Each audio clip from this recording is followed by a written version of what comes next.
des avertissements de refroidissement soudain sont en vigueur à plusieurs endroits. You know, over the next 24 hours, the temperature is going to drop again, right?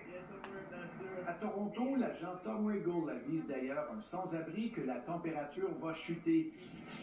Policiers et organismes communautaires recommandent aux itinérants d'aller passer la nuit dans un refuge pour prévenir les engelures.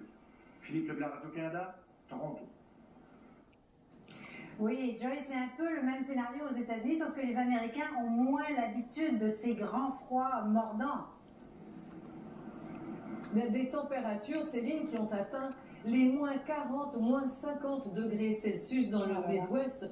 Plus étonnant encore, c'est ce froid sibérien polaire qui s'est abattu sur le sud des États-Unis. C'est très dangereux, c'est aussi très très rare, un front froid qui est arrivé ici. Et ce soir, je vous avoue, on en ressent les effets. Ouais. On ne l'appelle même plus un front ou une vague de froid. C'est pire que ça.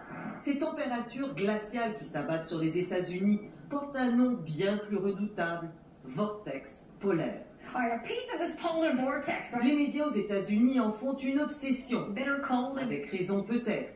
140 millions d'Américains dans une trentaine d'États vivent aujourd'hui sous le 0 Celsius.